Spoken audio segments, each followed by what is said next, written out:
Islamic Research Center.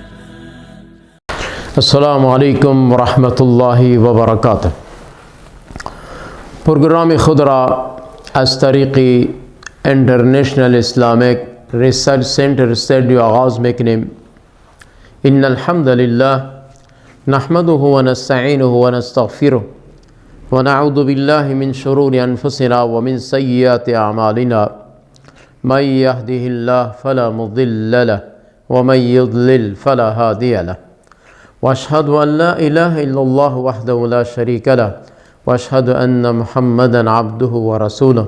اما بعد فاعوذ بالله السميع العليم من الشيطان الرجيم من همزه ونفخه ونفثه. رب اشرح لي صدري ويسر لي امري واحلل عقدة من لساني يفقه قولي. اللهم رب زدني علما رب زدني علما رب زدني علما. اعوذ بالله من الشيطان الرجيم.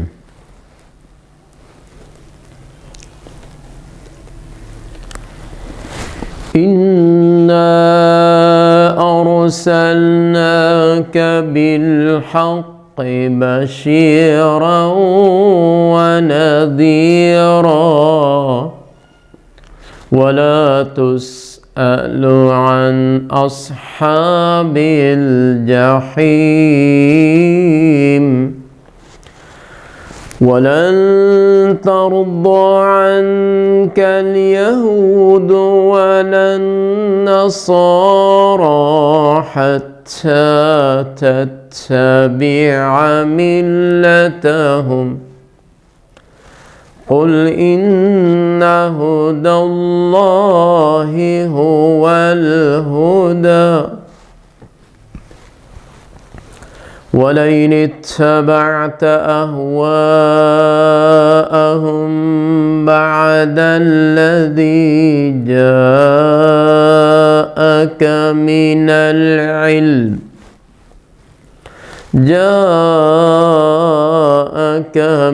العلم ما لك من الله من ولي ولا نصير. الذين آتيناهم الكتاب يتلونه حق تلاوته أولئك يؤمنون به ومن يكفر به فأولئك هم الخاسرون. صدق الله العظيم.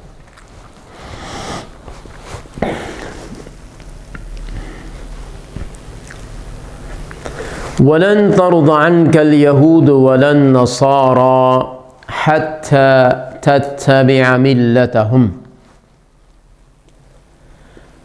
هرگیز راضی نمی شوند، هرگیز راضی نمی باشند مردم یهود و نصارا حتی این که ملت آنها را پیروی کنید.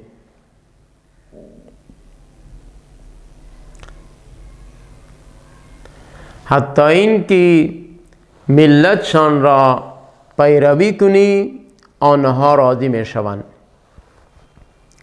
مردم یهود و نصارا از تو راضی نمی شوند تا کدام وقت؟ تا وقتی که تو ملت آنها را، مذهب آنها را، عقیده آنها را پیروی نکنی آنها از تو راضی نمی شوند. قل بگو برایشان این هدی الله هو الهدى.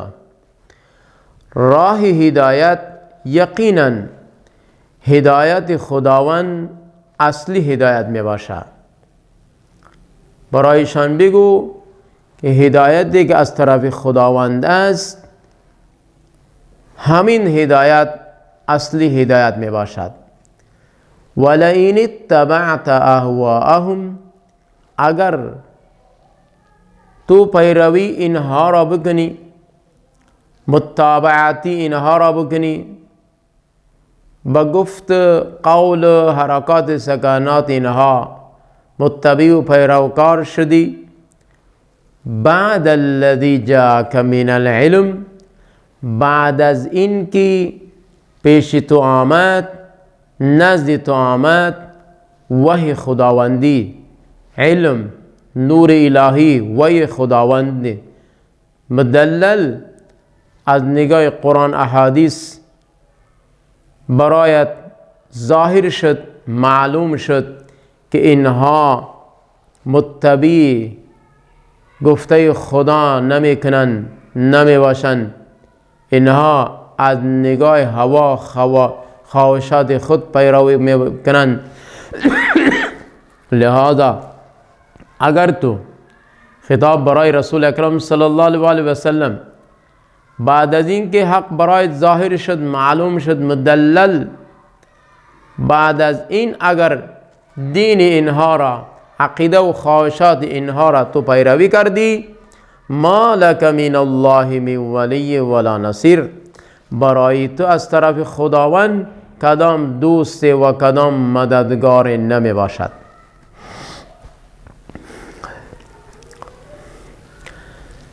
در این آیت مبارکه الله رب العالمین خطاب میکنه برای پیغمبرش که ای رسول من، مردم یهود و نصارا مردم خداع، فریب، مکار می باشند، دوکباز می باشند، حیله ساز می باشند، دشمنی، عداوت اینها، حسد، بود کنه اینها خیلی بر اوج گرفته است، پیمانهشان پر شده است. اینها گفته تو را نمی پذیرند، رسالت تو را قبول ندارند، تصدیق نمی کنند، قرآن را من حیث کتاب الله نمی شمارند.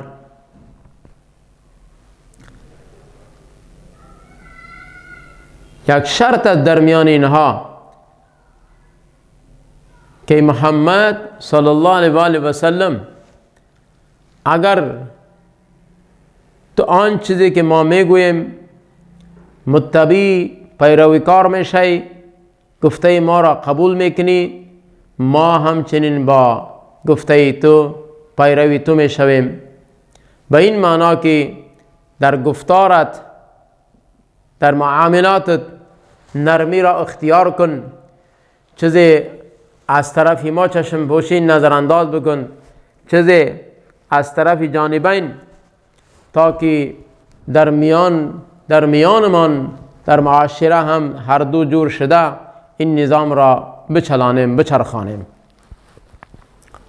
الله رب العالمین برای پیغمبرش اخطار میدهد، خطاب میکند که یہ مردم یهود و نصارا از تو در هیچ حال، در هیچ وقت، در هیچ صورت راضی نمی باشند، راضی نمی شوند تا زمانی که گفتار اینها را، کردار اینها را، افعال اینها را، مذهب اینها را، عقیده اینها را تو پیروی نکنی.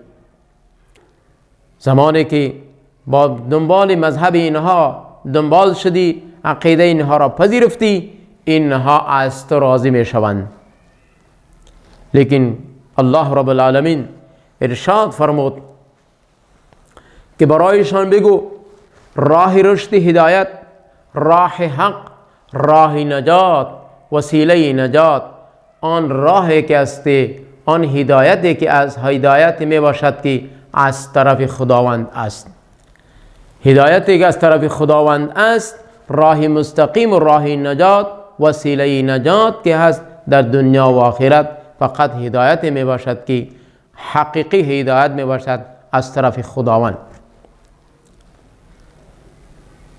الله رب العالمین در جزء آخری آیت ارشاد می فرماید ای محبوب صلی الله علیه و سلم، بعد از این که برایت دین حق مسائل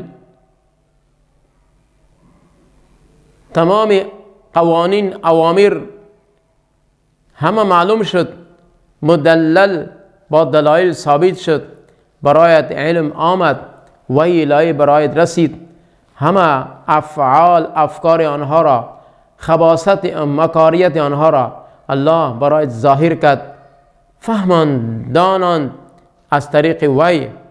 بعد از فهمیدن، بعد از داشتن علم، بعد از درک کردنت با عقاید آنها، با افعال و افکار آنها، اگر تو متابعتی میکنی، پیروی آنها را میکنی، از طرف خداوند برایت کدام دوست، کدام محبوب و کدام مددگار حامی نمی باشد. به این معنا که زمانی که خداوند دوستت ندارد، مددت نکند، به این معنا که بجز از خداوند در دنیا هر قدر اشخاصها، مذاهب، افکارهای اگر وجود دارند، زمانی که خداوند دوستی خود را دستبرداری کند، اعلان کند، بیزاری از دوستی کند، از مدد خودش انکار کند، برای همچنین شخص کدام حامی، مددگار، نصرت و کدام دوستی دیگر صادر نمی شود، بازیابی نمی شود، چرا که اصل دوستی، اصل مدد که هست از طرف خداوند می باشد.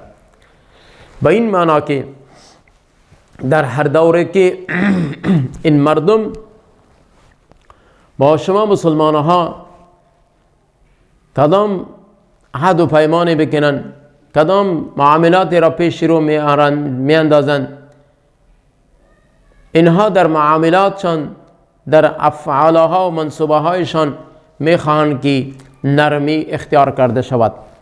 لیکن برای شما مسلمان ها علم و فرهنگ است از نگاه قرآن و حدیث که با این مردم نرمی کردن، سازش کردن شریعت اجازت نمی دهد. قاطعانه خود را در تمام اموراتتان مضبوط بوده باشد، اتفاق اتحاد داشته باشد و گفته خدا و رسول خدا را قبول کنید، بر آن عمل کنید، با گفته اینها، با افکار و با خداعیت اینها، با وسوسه و شیطانیت اینها، مکاریت اینها فریب نخورید که اینها دغباز مردم می باشند. اینها همیشه میخوان مسلمانها را از راه حق یک سو یک طرف سازند، به طرف گمراهی ببرند. الذين آتيناهم الكتاب يتلونه حق تلاوته، آن اشخاص آنانی را که ما کتاب دادیم، یتلونه حق تلاوتی، میخوانند این کتاب را به مناسب لایق تلاوت کردنه. الذين آتيناهم الكتاب، آن اشخاصهایی را که ما کتاب دادیم، یتلونه تلاوت میکنند، میخوانند یا اطاعت میکنند، فرمان برداری میکنند. حق تلاوتی لایق مناسب چیزی که الله فرموده است، کما حقه، با گفته خداوند این اشخاصها عمل میکنند. یا از نگاه لفظ و معانی، از نگاه مخارج اینها تلاوت حق میکنند، تلاوت میکنند که لایق شان قرآن بده باشد، از نگاه مخارج، از نگاه الفاظ. همچنین اینها کوشش میکنند که قرآن کریم کما حقه، حقش ادا شود. یا حق تلاوتی به این معنا که اوامر نواهی آنچه در قرآن کریم وجود دارد، کما حقه اینها با این اوامر قوانین و گفته خدا احکامات رش را پذیرفته عمل کنند. اولئک یؤمنون به، این اشخاص هایی که متبع قرآن هستند، با تلاوت قرآن، با اطاعت قرآن، با گفته خدا، با احکام اوامر قرآن کریم، اینها ایمان دارند. اینها ایمان دارند. و من یکفر به، شخصی که با قرآن کریم، با احکامات اوامرش بچه که در قرآن کریم وجود در انکار میکند فاولئک هم الخاسرون، این اشخاص ها دارای نقصان زیان میباشند. در ظاهر فکر میکنند که ما خیلی چالاک میباشیم، مسلمان ها را مکر و حیله سازی کرده، معاملات خود را پیش میبرند، لیکن نقصانی که بالای اینها وارد می شود در دنیا و آخرت اینها آگاهی هم ندارند. اینها فکر میکنند که از ما کرده چالاکتر کسی نیست.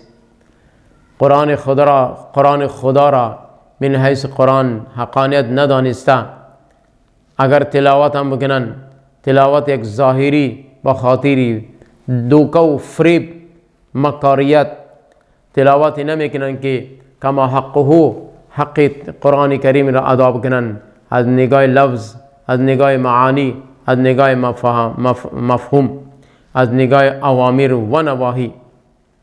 لہذا همچنین اشخاص هایی که با قرآن کریم و اوامر نواهی و قوانین احکامها اینها عمل نمیکنن، انکار می‌ورزند، انکار میکنن، این اشخاص ها خیلی نقصان و زیان را وارد می شوند.